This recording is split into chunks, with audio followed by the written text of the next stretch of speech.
Hello दोस्तों, स्वागत है आप सभी का आपके अपने YouTube channel study knowledge point में। दोस्तों मैं विमल प्रजापति और इस वीडियो में त्रिकोणमिति से संबंधित हम बहुत महत्वपूर्ण क्वेश्चन सॉल्व करने वाले हैं, जो कि लगभग आपके ज़्यादातर कंपटीशन एग्जाम में ये क्वेश्चन देखने को मिल जाते हैं। अच्छा दोस्तों, हम ये जो क्वेश्चन यहाँ पे जो सॉल्व करेंगे, हम थोड़ा कॉन्सेप्ट यहाँ पे लेके चलेंगे, कॉन्सेप्चुअल तरीके से इसको सॉल्व करेंगे, ठीक है ना। हम ट्रिक्स पे ज़्यादा ध्यान नहीं देंगे, क्योंकि जो आपका बहुत महत्वपूर्ण टॉपिक है त्रिकोणमिति, ठीक है ना। हर क्वेश्चन के लिए आप अलग ट्रिक याद करेंगे तो आप याद नहीं कर पाएंगे, बट अगर आपका कॉन्सेप्ट अगर क्लियर हो गया तो आप किसी भी प्रकार का कोई भी क्वेश्चन जो है बहुत आसान तरीके से और कम समय में सॉल्व कर पाएंगे। ठीक है दोस्तों, चलिए स्टार्ट करते हैं। दोस्तों आपका जो पहला क्वेश्चन है वो है, एक त्रिभुज एबीसी में कॉर्ड बी समकोण है। ठीक है, कोई एक त्रिभुज एबीसी है जिसमें इन्होंने कह दिया कि जो बी है, पॉइंट जो बी जहां लिखा होगा वहां पे कॉर्ड समकोण होगा, तथा AB और BC दो इनकी भुजाएं भी इन्होंने दे रखी हैं। AB 3 centimetre, BC 4 centimetre. तो sin A, sin C, tan A, cos C के मान ज्ञात कीजिए। यहाँ पे 4 जो है आपके त्रिकोणमितीय अनुपात है जिनके मान मुझे निकालने हैं। ठीक है, तो सबसे पहले तो दोस्तों हम फिगर बना लेते हैं, और फिगर बनाने के बाद में फिर हम इसको जो है सॉल्व करेंगे। ये आपका रहा 90 डिग्री एंगल, जिसे हम समकोण बोलते हैं। तो ये आपका ट्रायंगल है जो समकोण त्रिभुज है, ठीक है ना। तो इन्होंने कह दिया था जो ABC है, ये जो ट्रायंगल है ना ABC, इनमें जो B है वो समकोण है। तो ये तो मैंने B रख दिया, ठीक है ना, B समकोण है। बाकी का आप A और C कहीं पे भी रख दीजिए। आप यहाँ पे C रख सकते हैं, यहाँ पे A रख सकते हैं, नो प्रॉब्लम, ठीक है ना। ये आप कहीं पे भी रख दीजिए। अच्छा, AB कितना दे रखा है? 3 सेंटीमीटर दे रखा है। दोस्तों BC क्या दे रखा है? BC दे रखा है 4 सेंटीमीटर, ठीक है ना। तो अब यहाँ पे इन्होंने कह दिया कि sin A, sin C, tan A और cos C के मान ज्ञात कीजिए, ठीक है ना। तो मैं आपको बता दूं कि जो sin A जो है, इसका जो फॉर्मूला होता है भुजाओं के आधार पे, वो होता है लंबवती कर्ण, ठीक है। मैं एक बार यहाँ पे फिर से रिपीट करा दूंगा। तो यहाँ पे कर्ण की जरूरत पड़ेगी, और जो कि कर्ण ये वाली भुजा होती है, 90 अंश का जो कोण होता है, 90 अंश के कोण के जस्ट सामने वाली भुजा जो होती है वो होती है कर्ण, हाइपोटेन्यूज, ठीक है ना। और ये आपके परपेंडिकुलर और बेस जो आपके हैं लंब और आधार, ये आपस में बदलते भी रहते हैं। कोण के हिसाब से हम लंब लेते हैं। तो मैं आपको बता दूं कि लंब हमेशा वो होता है जो कोण पूछा गया है, कोण के सम्मुख वाली जो भुजा होती है, सामने वाली भुजा, वो आपकी होती है लंब, ठीक है ना। तो यहाँ पे पूरा कॉन्सेप्ट समझेंगे दोस्तों, जो कि आगे आने वाले क्वेश्चंस जो हैं, या किसी इससे संबंधित किसी भी टाइप का अगर कोई क्वेश्चन घुमा फिरा के अगर दे दिया जाता है तो आपको जो है कोई दिक्कत ना हो। तो इसलिए मैं थोड़ा सा टाइम लूंगा इस क्वेश्चन को समझाने में, ठीक है दोस्तों। तो यहाँ पे 2 भुजाएं दे रखी हैं, और एक तीसरी भुजा जिसका नाम कर्ण है वो जो है हमें नहीं पता। तो आपको पता होगा कि समकोण त्रिभुज में हम पाइथागोरस प्रमेय का प्रयोग करते हैं, जो आपकी पाइथागोरस थ्योरम है, ठीक है। उसकी सहायता से हम तीसरी जो साइड है वो हम फाइंड कर लेते हैं। तो मैं आपको एक बार बता दूं कि जो पाइथागोरस प्रमेय है, पाइथागोरस प्रमेय, ठीक है, ये आपको थ्योरम पता होनी चाहिए। वो ये होती है कि जो कर्ण होता है, कर्ण का स्क्वायर होता है लंब का स्क्वायर प्लस आधार का स्क्वायर। यहाँ पे पाइथागोरस प्रमेय के लिए कोई स्पेशल तौर से आपको लंब और आधार देखने की जरूरत नहीं है। कर्ण आपकी तिरछी वाली भुजा होती है, लंब और आधार इनमें से आप कुछ भी मान लीजिए, कोई प्रॉब्लम नहीं है, ठीक है ना। तो कर्ण मतलब ये आपका AC है, वो हमें निकालना है, AC स्क्वायर लंब। यहाँ पे अगर मैंने 4 ले लिया, 4 का वर्ग, तो आधार हमें यहाँ 3 लेना पड़ेगा। अगर आपने लंब की जगह 3 रख दिया और आधार की जगह 4 रख दिया तो कोई प्रॉब्लम नहीं है, ठीक है ना। और यहाँ से समझ में भी आ रहा होगा कि आगे पीछे लिखने से यहाँ 3 आगे लिख देते और 4 बाद में लिखते, कोई फर्क नहीं पड़ता है यहाँ पे, ठीक है। 4 का वर्ग 16 और 3 का 9, ये आपका हो जाता है 25, ठीक है ना, AC का स्क्वायर। तो AC इज इक्वल, ये स्क्वायर इधर जाएगा, √25 हो जाएगा, और ये 25 का वर्गमूल होता है दोस्तों 5। तो आपको मिल गया कि जो कर्ण AC जो था हाइपोटेन्यूस, वो आपको मिल गया 5 सेंटीमीटर, ठीक है ना। इतना क्लियर हो गया होगा दोस्तों, ठीक है। तो मैंने इसको यहाँ पे फाइंड कर लिया। अगर आप चाहें तो पाइथागोरस जो प्रमेय है, ये जो प्रोसेस मैंने समझाया, स्क्रीनशॉट ले सकते हैं, या फिर वीडियो पॉज करके इसको आप नोट भी कर सकते हैं, ठीक है। मैं यहाँ पे इसको इरेज करके फिर मैं आगे की बात करता हूँ, ठीक है दोस्तों। अब यहाँ पे दोस्तों मैंने कर्ण जो है फाइंड कर लिया। अब बात हम करते हैं जो त्रिकोणमितीय अनुपात है उनकी, ठीक है। इनमें सबसे पहला आपका साइन ए, इसका मान निकालना है। दूसरा आपका है साइन सी, इसका मान निकालना है। और उसके बाद में टेन ए ये, और इसके बाद में आपका है कॉस सी, ठीक है ना, ये निकालना है। तो दोस्तों मैंने एक फॉर्मूले का एक वीडियो बनाया है, त्रिकोणमिति का जो पहला वीडियो है वो फॉर्मूले का ही था दोस्तों। आप उसको वहां पे जाके देख सकते हैं और आपको समझ आ जाएगा कि इनके फॉर्मूले जो थे किस तरीके से मैंने वहां पे ट्रिक भी बताई हुई है कि आप कैसे याद करेंगे, ठीक है ना। याद करने की जरूरत नहीं पड़ेगी, वहां आप जो है समझ जाएंगे अच्छे तरीके से, ठीक है। तो एक बार फिर भी मैं यहाँ पे देख लेता हूँ कि जो साइन की जो वैल्यू होती है थीटा, यहाँ पे मतलब एंगल कुछ भी हो सकता है। साइन जो होता है वो होता है दोस्तों लंबवती कर्ड, ठीक है ना, लंबवती कर्ड। तो यहाँ पे साइन जो है वो दे रखा है ए, साइन ए, कॉड जो है यहाँ पे ए है, साइन ए। फॉर्मूला तो दोस्तों वही रहेगा, लंबवती कर्ड, ठीक है। बट अब आपको बहुत ध्यान से यहाँ समझने वाली बात है, ध्यान देना है कि यहाँ पे एंगल ए की बात करी जा रही है। एंगल ए का मतलब है दोस्तों ये, ठीक है ना। अब एंगल आपका ए ये है, तो लंब कौन सा होगा, तो जो एंगल यहाँ पे पूछ रहा है तो उसके सामने वाली जो भुजा होती है वो आपकी लंब होगी, मतलब 4, और कर्ड आपका 5 है। तो इसकी वैल्यू जो है 4/5 हो जाएगी। साइन ए यहाँ पे मिल गया मुझे 4/5, ठीक है ना। साइन यहाँ पे भी लिखा है, तो फॉर्मूला तो दोस्तों यही रहेगा, लंबवती कर्ड, ठीक है ना, लंबवती कर्ड यही रहेगा, ठीक है। और अगर आप इस पे इंग्लिश में अगर देखना चाहें तो लंब मतलब परपेंडिकुलर अपॉन कर्ड जो है हाइपोटेन्यूज, ठीक है ना, ये थोड़ा सा ध्यान रखना।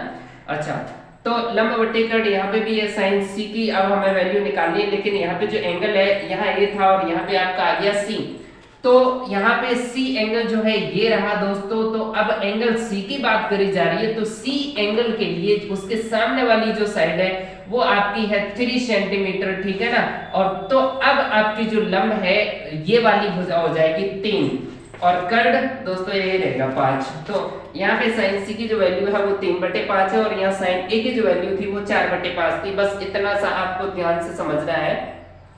एंगल के अकॉर्डिंग यहाँ पे हमारी ये वाली साइड जो है बदलती रहती हैं। देखो, जब एंगल सी की बात करी जा रही थी तो सी के सामने वाली भुजा आपकी लंब हो गई, आधार ये हो जाएगा, कर्ड यही रहेगा। अगर ए की बात अगर करी जा रही हो तो ए के सामने वाली जो भुजा है वो तो आपका लंब हो जाएगा और ये आधार हो जाएगा, ठीक है ना। ये कॉन्सेप्ट आपको समझना है। अच्छा, अब टेन की बात करें तो टेन का जो फॉर्मूला होता है दोस्तों भुजाओं के आधार पे, टेन का होता है लंब बटे आधार, ठीक है ना, लंब बटे आधार।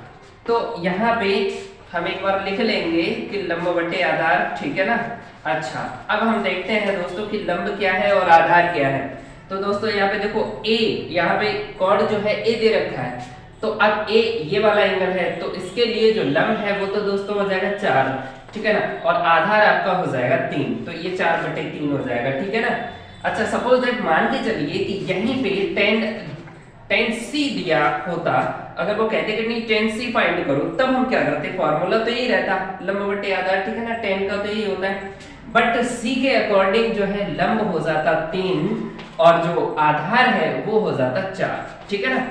दोस्तों उम्मीद करते हैं आपको ये चीज जो है समझ में आ गई होगी अच्छे से। कॉस सी की अगर हम बात करें, कॉस का जो फॉर्मूला होता है दोस्तों, कॉस का वो होता है आधार बटे कर्ड, आधार बटे कर्ड, ठीक है ना। तो मैंने इसको यहाँ पे लिख लिया आधार बटे कर्ड, ठीक है। तो अब कॉस सी आधार बटे कर्ड, तो आधार क्या है, एंगल कौन सा दे रखा है दोस्तों, सी। तो सी के अपोजिट की साइड जो है ना, बिल्कुल सम्मुख साइड है, सामने वाली साइड है, उसको तो हम लंब बोलेंगे, लेकिन यहाँ आधार की जरूरत है। अगर ये लंब है तो आधार हो जाएगा दोस्तों 4, ठीक है ना। फिर कर्ड क्या होगा, कर्ड तो यही रहता है, कर्ड कभी नहीं बदलता है, ये दोनों साइड्स आपस में चेंज होती रहती हैं, बट कर्ड नहीं बदलता। तो ये आपके जो है मान हो गए, और उम्मीद करते हैं ये क्वेश्चन आपको बहुत अच्छे से समझ में आया होगा। दोस्तों देखते हैं नेक्स्ट क्वेश्चन। ओके दोस्तों, देखते हैं दूसरा क्वेश्चन जो है आपका, एक त्रिभुज, ये आपका सेकंड क्वेश्चन है। अगला क्वेश्चन, एक त्रिभुज जो है PQR में कोण R समकोण है, ठीक है ना। अब यहाँ पे जो त्रिभुज है ना उसका नाम PQR इन्होंने बता दिया, PQR रख दिया, उसमें R समकोण है, तो जहां समकोण है वहां पे तो हम R लिख देंगे। फिर बचा आपका PQ, ठीक है ना, तो PQR, ठीक है। अच्छा, PQ यहाँ पे इन्होंने दे रखा है दोस्तों 13 सेंटीमीटर, यहाँ पे PQ दे रखा है 13 सेंटीमीटर, क्यू आर दे रखा है 5 सेंटीमीटर, क्यू आर ये वाला दे रखा है 5 सेंटीमीटर, ठीक है ना। अब पी आर अभी आपको नहीं पता, ठीक है। और इन्होंने कह दिया कि sine T, sine Q, tan Q और कॉस पी के मान ज्ञात कीजिए, ठीक है। तो अभी इससे पहले वाले क्वेश्चन में हमने बताया था कि समकोण त्रिभुज में दो भुजाएं अगर दे रखी हैं तो हम तीसरी भुजा पाइथागोरस थ्योरम के हेल्प से हम निकाल देते हैं। तो यहाँ पे पाइथागोरस थ्योरम हम एक बार यूज करेंगे, दोबारा से हम उसको लिखते हैं।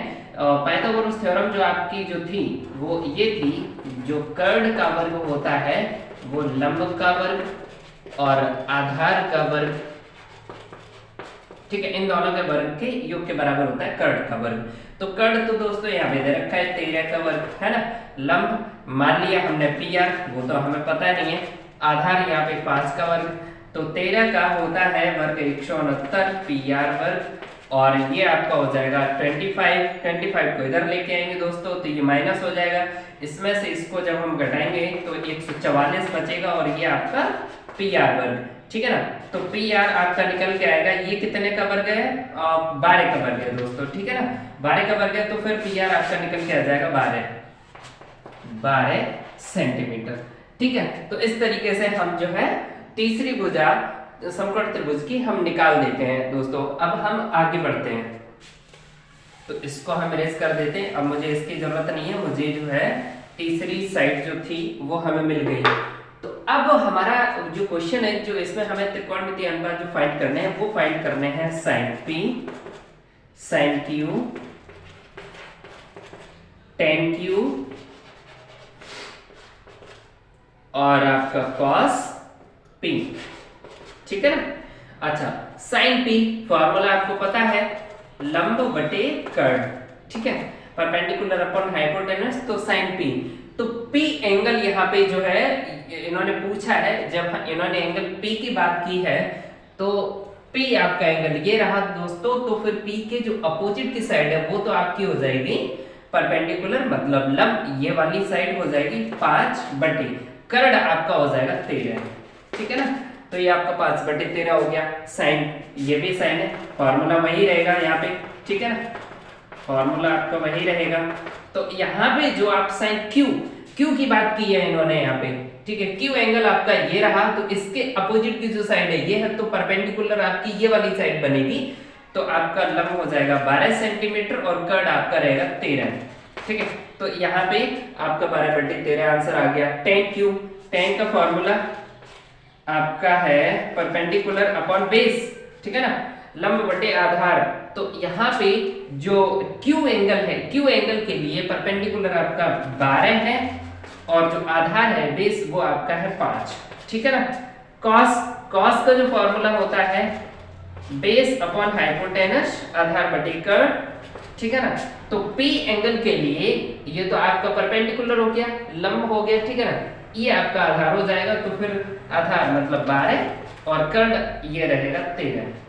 तो दोस्तों ये आपके आंसर आ गए, ठीक है। जो 4 त्रिकोणमितीय अनुपात यहाँ पे पूछे थे और भी यहाँ पे पूछ सकते हैं, तो इसी तरीके से हम आंसर फाइंड कर लेंगे। एंगल के अकॉर्डिंग जो है परपेंडिकुलर और बेस चेंज होते रहते हैं, ठीक है ना। सीधी सी बात है कि एंगल के जो अपोजिट साइड होती है, जो गिवन एंगल यहाँ पे दिया होगा उसके जस्ट अपोजिट की जो साइड है वो तो हम लेंगे परपेंडिकुलर, तो बेस आपका दूसरा, और हाइपोटेनस कभी बदलता नहीं, ठीक है दोस्तों। ये उम्मीद करते हैं आपको ये वाला जो है ना कॉन्सेप्ट समझ में आ गया होगा। अगर किसी भी तरीके से अगर क्वेश्चन आ जाता है तो आप उसको जो है बहुत कम समय में अब आप इसको कर पाएंगे। अब देखते हैं दोस्तों दूसरे टाइप के कुछ अगले क्वेश्चन। दोस्तों यहाँ पे अगला क्वेश्चन है कि यदि sin p इज इक्वल 8/10 तो cos p का मान ज्ञात कीजिए, ठीक है ना। sin p का मान गिवन है और cos p की वैल्यू हमें फाइंड करनी है। तो इसको हम दोस्तों दो तरीके से सॉल्व करेंगे, ठीक है, दोनों ही तरीके हम आपको बताएंगे, ठीक है। तो पहला तरीका आपका वही हम यूज करते हैं जो अभी मैंने आपको पिछले क्वेश्चंस में बताया, ठीक। यहाँ पे sin p गिवन है 8/10, ठीक है। साइन का जो फॉर्मूला होता है वो होता है परपेंडिकुलर अपॉन हाइपोटेनस। तो दोस्तों यहां से समझ लीजिए आप, ये तो 90 डिग्री रहा, पी एंगल जो है यहाँ पे अगर ले रहे हैं तो हम पी को यहाँ रख देंगे, फिर इसके बाद में क्यू आर आप मतलब कोई भी नाम दे सकते हैं। P जो यहाँ एंगल दे रखा है वो मैंने यहाँ रख लिया, क्योंकि अब हमारी एक चीज क्लियर हो गई कि P एंगल से रिलेटेड जो भी अनुपात पूछे जाएंगे, चाहे वो cos P, tan P, something कुछ भी हो, तो हम इसके अपोजिट की साइड ये वाली परपेंडिकुलर लेंगे, लंब, और ये आधार, और ये वाला कर्ण, ठीक है ना। तो यहां से अब आप कंपेयर कर दो कि जो परपेंडिकुलर है वो तो आपका 8 हो गया, हाइपोटेनस है दोस्तों वो तो आपका यहाँ पे 10 हो गया। अब आपका बचा बेस तो बेस आप कैसे निकालेंगे? बाय यूजिंग पाइथागोरस थ्योरम आप यहाँ पे बेस फाइंड कर लेंगे। तो मैं यहाँ पे डायरेक्ट लिखता हूँ 6 आ जाएगा, ठीक है ना। तो अब यहाँ पे cos p की वैल्यू आप डायरेक्ट निकाल सकते हैं। तो cos p आप यहाँ पे हो जाएगा, cos p का जो फॉर्मूला होता है वो आपका होता है बेस अपॉन हाइपोटेनस। तो बेस यहाँ पे जो है 6 है और हाइपोटेनस यहाँ पे 10 है, तो ये आपका 6 अपॉन 10 मिल जाएगा cos p, ठीक है ना। दूसरा मेथड समझिए दोस्तों, दूसरा मेथड ये है कि आपको पता होना चाहिए sine square theta plus cos square theta is equal, हमने जो है आपको नोट करवाया था 1, जो आपका फॉर्मूले का वीडियो है, ठीक है, उसका लिंक मैं आपके इस वीडियो के डिस्क्रिप्शन में दे दूंगा। जैसे sine square theta plus cos square theta is equal 1 होता है, ठीक है। तो यहाँ पे साइन की वैल्यू अगर दे रखी है तो कॉस आप आसानी से निकाल सकते हैं, अगर कॉस की वैल्यू दे रखी है तो फिर आप साइन निकाल देंगे। बट यहाँ पे जो एंगल है वो P गिवन है, तो इसलिए हम थीटा की जगह पे P लिख लेंगे। चलो मैं यहाँ पे इस फॉर्मूले की यूज करके मैं थोड़ा सा आगे बढ़ता हूँ। साइन की वैल्यू तो ऑलरेडी दे रखी है 8/10, तो मैंने 8/10 लिख दिया और इसका स्क्वायर लिख दिया, ठीक है ना। और यहाँ पे मैं नोट कर ले रहा हूँ cos स्क्वायर P और इज इक्वल में है 1। तो दोस्तों यहाँ पे cos स्क्वायर P जो है इज इक्वल क्या हो जाएगा 1, ये उधर जाएगा तो माइनस का हो जाएगा, ठीक है। 8 स्क्वायर आपका हो जाएगा 64 और 10 स्क्वायर आपका हो जाएगा 100। यहाँ पे इसे सॉल्व कर लेंगे, 100 का 1 में मल्टीप्लाई करेंगे, 100 माइनस 64 आप करेंगे तो 36/100 आ जाएगा, ठीक है ना। अब यहाँ पे आप ध्यान दीजिए स्क्वायर है, तो फिर या फिर ये स्क्वायर इधर ले जाएंगे तो ये आपका हो जाएगा रूट में, ठीक है ना। और ये 36 का हो जाता है 6 और 100 का स्क्वायर रूट हो जाता है 10, 6/10 मिल जाएगा आपको यहाँ पे, ठीक है। तो एक तो ये मेथड हो गया, अगर आपको फॉर्मूला पता है तो वहां से भी आप डायरेक्टली इसको निकाल सकते हैं। समथिंग cos p की जगह पे अगर tan p अगर दे रखा होता, ठीक है ना, तो डायरेक्टली हमें एकदम से ऐसा फॉर्मूला नहीं पता है कि sin p की वैल्यू से डायरेक्ट जो है हम tan p किस तरीके से निकालें, तो उसके लिए ये वाला जो मेथड है वो बेस्ट रहता है। यहाँ पे इस तरीके से आप तीनों साइड्स को जब आप फाइंड कर लेंगे, तीनों साइड जब आपकी गिवन होंगी तो आप tan p, ठीक है, आसानी से निकाल सकते हैं, ठीक है ना। तो ये भी बहुत इंपॉर्टेंट मेथड है और ये भी आप डायरेक्ट अगर आपको पता है तो इससे भी डायरेक्ट आप आंसर निकाल सकते हैं, ठीक है दोस्तों। बढ़ते हैं अगले क्वेश्चन की तरफ। क्वेश्चन है ये क्वेश्चन नंबर आपका 4, ठीक है ना। यदि sin x cos x is equal 1/2, मतलब sin x into cos x is equal 1/2 है, तो sin x minus cos x का मान जो है वो क्या होगा? यहाँ पे 4 ऑप्शंस आपके गिवन है। तो दोस्तों मैं आपको बता दूं, अभी जो क्वेश्चंस हमने जो करवाए थे वो थोड़ा सा कॉन्सेप्ट क्लियर कराने के लिए हमने करवाए थे, क्योंकि उस टाइप से भी क्वेश्चन जो है आपके एग्जाम में बन सकते हैं, तो मैंने वो भी आपका क्लियर करवा दिया। आप इस टाइप के जो क्वेश्चन है इस पे भी थोड़ा सा ध्यान दीजिए कि जैसे यहाँ पे sin x into cos x is equal 1/2 given है, तो अब ये कह रहे हैं कि sin x minus cos x की जो वैल्यू है वो क्या होगी। तो मैं आपको बता दूं, यहाँ पे थोड़ा सा आप बीजगणितीय जो फॉर्मूले होते हैं थोड़ा उन पे जाइए। अलजेब्रिक जो फॉर्मूले होते हैं, जो फॉर्मूला मैंने आपको बताया था a माइनस बी का जो होल स्क्वायर होता है a square plus B square minus 2ab, ठीक है ना, ये फॉर्मूला होता है। तो हम इसका यूज करेंगे जब हम इसकी वैल्यू निकालेंगे दोस्तों sin x minus cos x, तो हम क्या करेंगे, इसका स्क्वायर करते हैं। अच्छा, इसका स्क्वायर क्यों करेंगे वो अभी आपको पता चल जाएगा कि मुझे फॉर्मूले याद करना क्यों जरूरी है। जैसे यहाँ पे sin x minus cos x का होल स्क्वायर जब आप करेंगे इसको ओपन, तो a square plus b square है ना, ये वाला जो फॉर्मूला अप्लाई करेंगे तो यहाँ पे हो जाएगा sin square x plus cos square x, ठीक है। यहाँ पे a का स्क्वायर किया, b का स्क्वायर किया, तो हम यहाँ sin का स्क्वायर और cos का स्क्वायर करेंगे प्लस। अच्छा, यहाँ पे माइनस है तो यहाँ पे माइनस आ जाएगा, ठीक है ना, इसके हिसाब से। और फिर क्या 2 में दोनों को मल्टीप्लाई करेंगे तो 2 में हम इन दोनों को मल्टीप्लाई कर देंगे, तो आपका हो जाएगा 2 sin x cos x, ये बन गया, ठीक है। sin square plus cos square x जो होता है दोस्तों, अभी मैंने पिछले क्वेश्चन में बताया कि sin square x plus cos square x की जो वैल्यू होती है वो होती है 1, ठीक है ना। और एक चीज मैं आपको फिर दोबारा से बता दूं कि sine square plus cos square theta यहाँ पे मतलब एंगल जो है कुछ भी दे रखा हो बट वो सेम होना चाहिए। अगर यहाँ a है और यहाँ पे भी a है तो इसकी वैल्यू 1 होगी, अगर यहाँ b है तो यहाँ पे भी b होना चाहिए, ठीक है ना। ध्यान से समझो कि इनका जो एंगल है अगर बराबर है तो sine square plus cos square की जो वैल्यू है वो होती है 1, ठीक है ना, -2 sin x into cos x दोस्तों हमें दे रखा है 1/2, तो इंटू में 1/2, 2 से हम 2 को कट कर देंगे, ये आपका बचा 1 - 1, ये आ जाएगा आपका 0, ठीक है ना। अब यहाँ पे इन्होंने कह दिया कि sin x minus cos x की वैल्यू ज्ञात करो, यहाँ पे होल स्क्वायर नहीं गिवन है, तो एक बात बताओ, 0 यहाँ पे 0 जो लिखा हुआ है 0 का स्क्वायर जो है 0 ही होगा, तो हम कह सकते हैं कि स्क्वायर से स्क्वायर कट जाएगा, या फिर इस स्क्वायर को उधर ले जाएंगे तो आपका √0 मतलब क्या 0 ही तो आएगा, ठीक है ना दोस्तों। तो sin x minus cos x की जो वैल्यू है वो आपको मिल गई 0, तो आपका ऑप्शन नंबर यहाँ पे बन जाता है 3rd, ठीक है। इस टाइप से क्वेश्चन जो है ज्यादातर कंपटीशन एग्जाम्स में पूछ लिए जाते हैं, तो ऐसे क्वेश्चन पे भी आपको बहुत ज्यादा ध्यान रखना है। अब देखते हैं दोस्तों अगला क्वेश्चन। अगला क्वेश्चन है आपका, यदि 3 sin theta plus 5 cos theta is equal 5, तो 5 sin theta minus 3 cos theta की जो वैल्यू है वो क्या होगी, इसका मान क्या होगा। ये 4 ऑप्शन आपको दे रखे हैं, इनमें से कौन सा ऑप्शन आपका करेक्ट होगा। तो ठीक है, यहाँ पे सॉल्व करते हैं दोस्तों। आपका जो 3 sin theta plus 5 cos theta given है, ठीक है, इसका जो है हम दोनों साइड में होल स्क्वायर कर देते हैं, ठीक है। क्या मिलेगा आपको इसका होल स्क्वायर करने से, एक बार देखते हैं। 3 का 9 हो जाएगा, sin स्क्वायर थीटा प्लस 5 और सॉरी यहाँ पे 5 का हो जाएगा 25, ठीक है ना। और ये आपका cos square theta a square कर दिया मैंने, जो आइडेंटिटी पिछले क्वेश्चन में मैंने बताई, a प्लस बी का होल स्क्वायर जो है a माइनस बी का होल स्क्वायर क्या होता है, a प्लस बी का होल स्क्वायर क्या होता है। तो a प्लस बी का होल स्क्वायर अगर आपको नहीं पता तो मैं आपको यहाँ पे बता दूं एक बार, और वीडियो जो है फॉर्मूले का ऑलरेडी बना दिया है, आप उसको जाके देख लीजिए, a square plus B square plus 2ab, ठीक है ना।